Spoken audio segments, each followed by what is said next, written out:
Nah, ini kompetensi yang dibutuhkan untuk masuk sekolah. Ternyata ada beberapa, ada kognitif.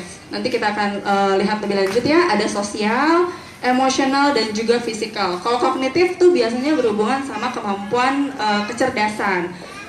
Terus juga sosial, gimana anak kita berhubungan dengan orang lain. Emosional mungkin yang tadi sudah dibahas di sesi sebelumnya. Terus juga fisikal, bagaimana sih, apakah dia sudah mampu berjalan, berlari, dan lain sebagainya, bergerak sesuai dengan anak seusianya. Nah, sebenarnya kadang-kadang orang tua, jadi sebenarnya kalau jawabannya ada nggak sih yang lebih penting, itu nggak ada, semuanya sama pentingnya. Tapi seringkali orang tua lebih terfokus pada kemampuan kognitif. Kognitif tuh biasanya anaknya udah bisa baca, anaknya udah bisa nulis, anaknya udah kenal huruf, kenal warna, bisa menggambar, dan lain sebagainya. Sama anaknya udah bisa lari, jalan, oh dia kalau lari udah ngebut banget, berenang udah jago lah dia, segala macam, olahraga dia jago. Karena kemampuan itu yang biasanya lebih terlihat dan lebih gampang terukur kadang-kadang. Karena kan nilainya biasanya lebih kuantitatif ya, kalau misalnya dia warna benar atau salah. Jadi kadang-kadang orang tua lebih aware dan lebih ngelihat perbedaan anaknya kalau anaknya kurang mampu menampilkan performa-performa pada area-area itu. Tapi sebenarnya kemampuan emosional dan sosial itu juga sangat penting untuk mempersiapkan anak supaya bisa siap sekolah. Kenapa? Next.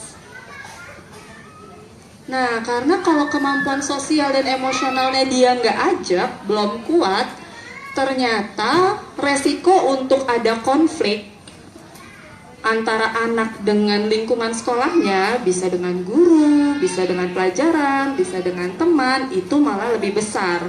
Dan kalau konfliknya lebih besar, itu biasanya anak jadinya ngerasanya nggak nyaman.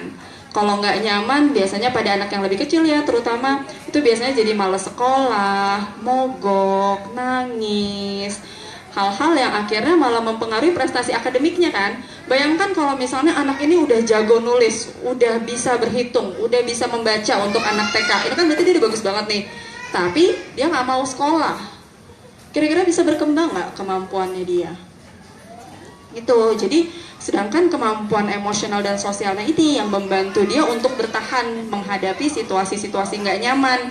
Kalau misalnya dia nggak nyaman, tapi kan aku harus sekolah, kalau di sekolah aku harus dengerin guru, ya udah deh walaupun aku bosen, aku mau dengerin dulu gitu. Atau dia tahu rutinitasnya, jadi kayak dia baru datang ke sekolah, masih waktunya main-main nih, terus ternyata jam rutinitas selanjutnya adalah mulai belajar, karena dia tahu, dia jadi bisa, waktu mainnya udah selesai, sekarang aku harus ngikutin kata-kata guru aku buat belajar.